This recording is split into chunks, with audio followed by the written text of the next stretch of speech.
Hi there. It's a beautiful day in the shade.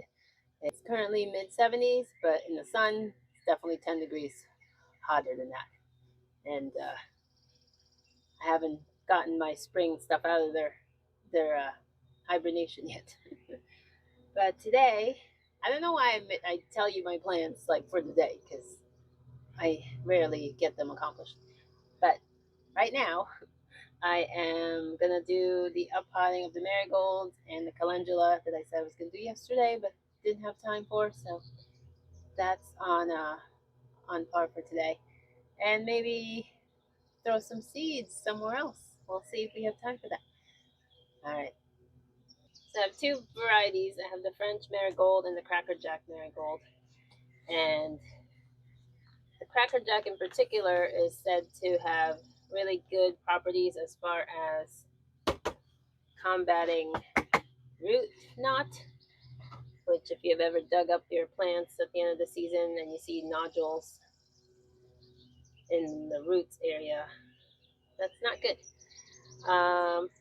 But what you're supposed to do is grow out your marigolds, and then at the end of the season, macerate them, get them really fine and juicy, and then pour them into the soil and incorporate all those juices. So I don't know how many too many people have time for that. But if you have root knot issues, that is something to consider. But otherwise, marigolds make great companion for tomatoes, definitely, and obviously great pollinators. And some people don't like the smell. Honestly, I can't even remember what they smell like, but I don't think they were bad, or I wouldn't keep planting them. It's just nice colors. It'd be good to pinch them because pinching meaning topping or pruning, because they do get quite tall. And pinching will give you that nice bushy habit, which a lot of us like to see. I'm just massaging the roots so that I destroy less of it, even though it's a pretty hardy, doesn't suffer too badly from transplant shock.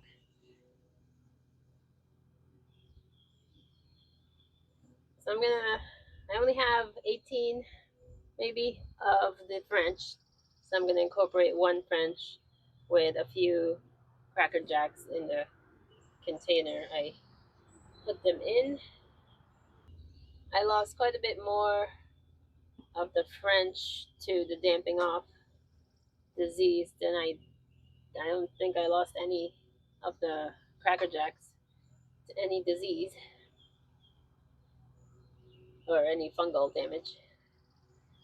But this is like close to the last batch of a potting I'll be doing. I think most things are just going to be going directly into the soil from now here on out. I have some expired. These only last a year, I guess. But this is from, I thought I saw 2022 somewhere. Oh, jeez, smashed the plants. Yeah, these expire. So 7/20/23 was when it's expired. So I'm just using it up in case there's any value to it left.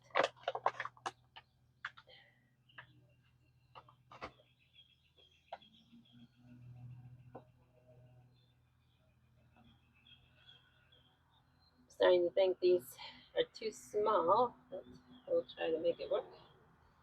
All right, so a bunch of those and one of these.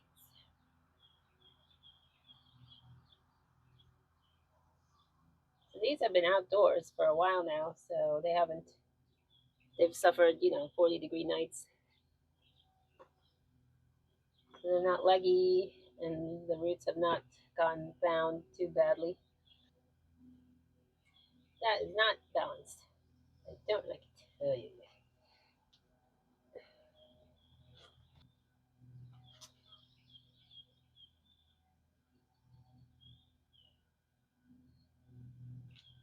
All right, one down, about 20 more to go.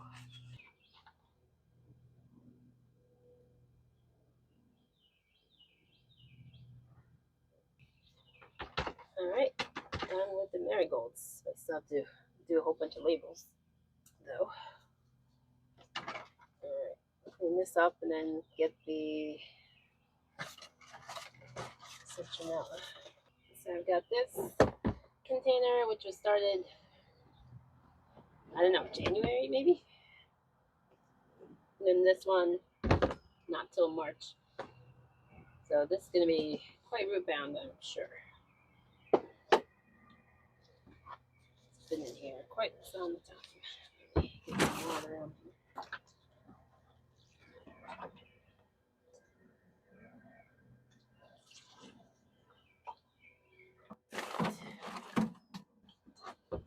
Oh, these I'm putting in pots, real pots, money pots, that's how you call it.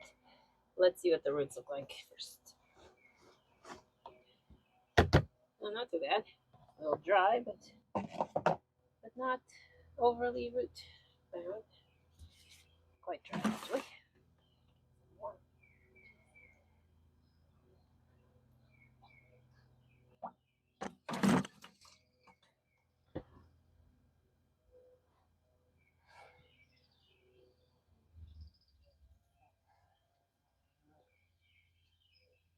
All right, I'm gonna let that hydrate and get pots in the meantime. Oof. I'm back. Had some lunch. Did some label making and had a change of plants. The containers where I put them out, I was gonna use were these. I'd gotten this a couple of years ago. I don't use them because they're so tiny, and I'm just not a huge container fan because I suck at watering. So I was gonna use these, but I don't have enough. I only have 5 or 6, and I have 12 citronella plants. So, in keeping with the fairly, recycled products that I'm using, I'm going with the milk container. It's a good size, plenty size, and I have plenty of it to get rid of, so I'm gonna use it now. So I let these soak for been at least an hour now, and hopefully the roots won't be too bad. Citronella is one of those really easy to root cuttings. Just pop it in soil and keep it moist, and you got lots of plants. All of these cuttings came from one plant. Now I have 12 new plants, and I'm going to keep taking cuttings every year to keep the mother plant trimmed. And if there's enough interest in these, then I will sell them.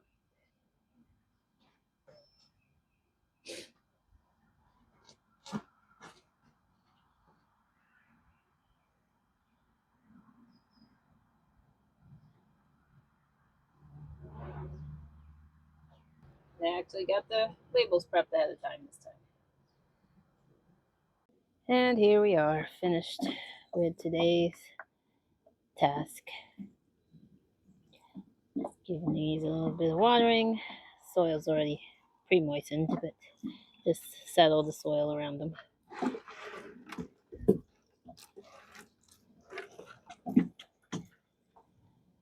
And we need to water the other plants because it's really warm and windy, and that dries up plants pretty quickly, or soil pretty quickly. So last thing to end this video on, I'm going to plant my rice. I would have liked to have done this weeks ago, but the weather hasn't cooperated, and I didn't want to schlep this tub inside the house every night.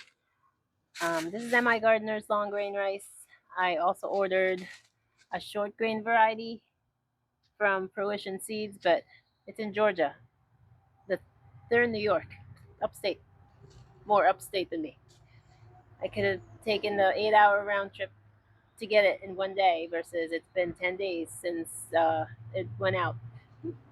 So great job, U.S. Postal Service. Yeah, so these I'm gonna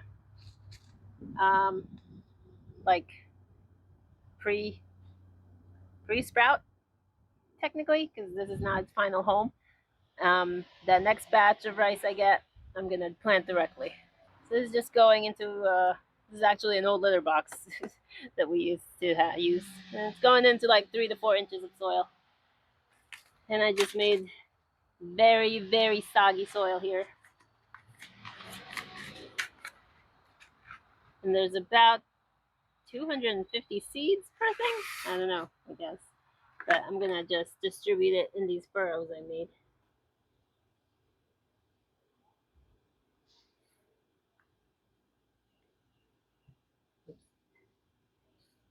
So the only other person I've ever seen plant rice in containers is Bree the plant lady, and her videos are from 4 years ago.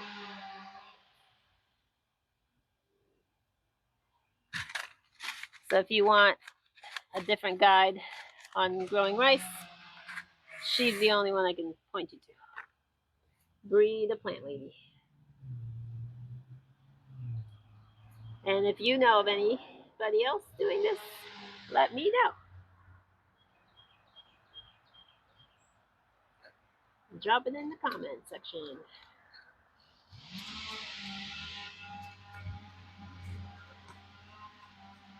I'm just burying the rice, making sure it's got good contact with all that muddy goodness. I might top this off with some compost just to cover up the seeds better. But that's where I'm going to leave you. Thanks for hanging out. Make sure you subscribe so you can see where this rice ends up. All right, talk to y'all again soon. So well, harvest more. Bye.